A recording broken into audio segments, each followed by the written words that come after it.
Right. How you doing, John? I'm doing fine, Stefan. Nice to meet you. Yeah, you too. Well, I'm going to begin, sorry, by asking what it was that initially attracted you to getting involved in Big Sky and to this particular character. Well, I'd worked with David Kelley before, and um, they reached out with the script, and I got some communication from him about it, and the character's so fantastic, and the writing was, as always, good. He's a wonderful writer to work for because he writes beautifully, but also he listens to you. By that I mean he listens to the way in which you're performing his words, and he adjusts his words to meet where you're headed. He's incredibly intuitive as a writer, so it was exciting to work that way with him again. Yeah, it must make it such a big difference when you sort of sign up to a project, when you know the way someone works, you've worked with them before, you've got that familiarity, but you've got that comfortability as well. You can just put your trust in them. That must make such a big difference when you first kind of sign on to a project. Without a doubt, the times that I've gotten an opportunity to work with people second and third times, it's because something worked the first time, and it was true here too. I very much enjoyed his words when I was on the previous television show I was on of his, and this was no exception. The words were fun to play. A lot of times when you're working on material,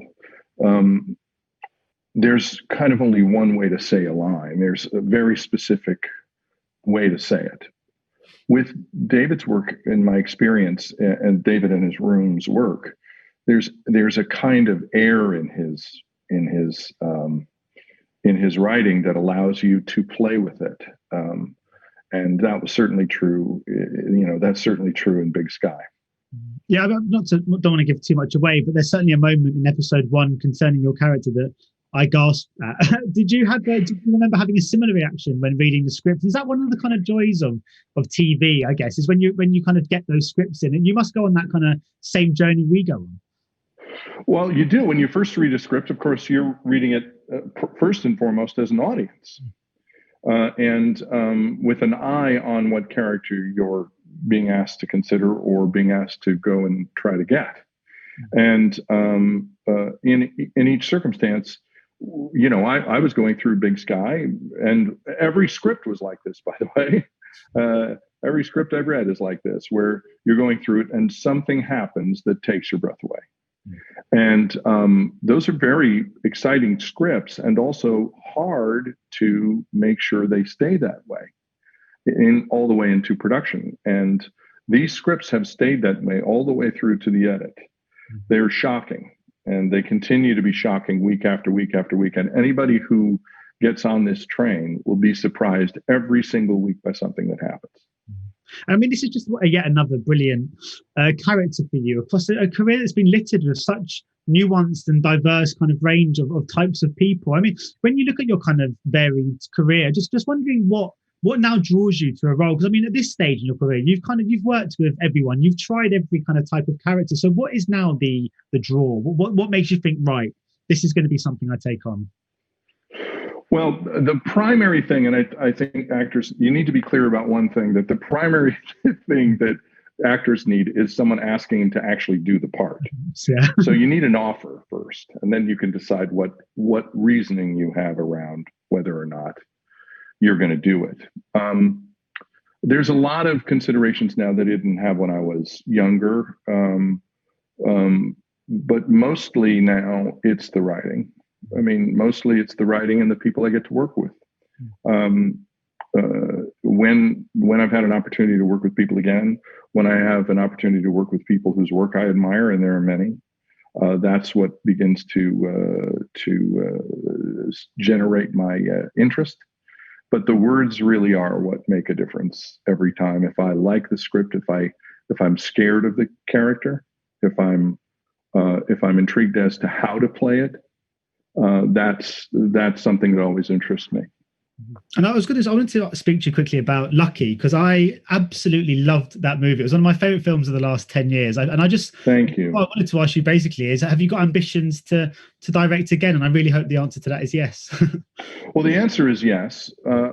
and the difficulty with anything at the level of directing that I'm at as a second-time director is talking someone into letting you direct a movie is like talking someone into letting you build the house you'd like on land they own and they should pay for it. It's a very hard negotiation. I have a couple of things that I'm interested in directing, a couple of things that I'd like to help get made, whether I'm directing or not. And those things all come down to the words and the story and whether or not there's something about that as a director or as somebody who's trying to create. It also has something to do with what's being said by the material. And Lucky was the point of Lucky was something I could definitely get behind beyond the simple, celebration of an actor I've admired for my entire life and someone I had the good fortune to work with in that capacity, Harry Dean.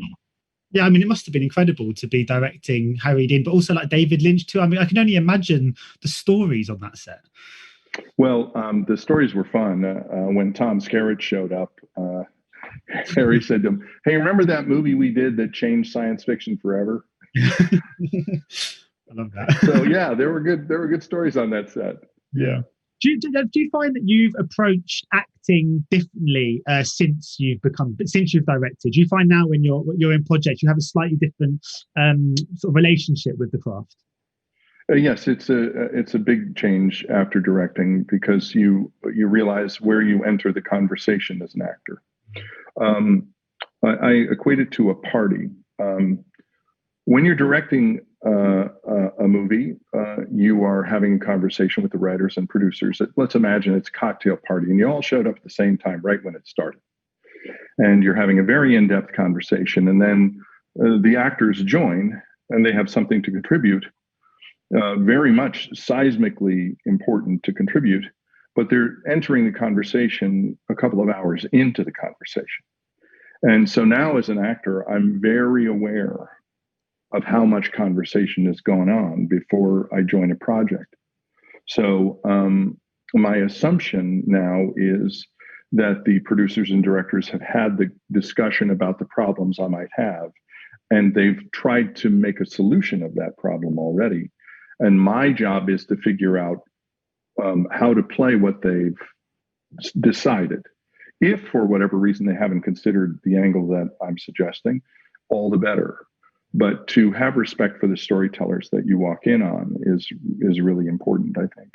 And then the day-to-day is different too, because I'm aware of what I'm actually handing a director, which is a series of variations on an individual moment that they can then cut into their movie or their television show to create the emotions and thoughts and feelings in the mind of the audience. So I'm aware that my contribution is one of providing choices and options, and to be a more fluid collaborator. So it's actually created a situation where acting is a lot more fun because I'm released of a lot of responsibilities that I thought I had and I don't. Brilliant. Well, thank you so much for your time today, John. It's been a real pleasure speaking. Thank you. And best of luck with the... Nice to meet you too. Ladies and gentlemen, you're watching Hey You Guys.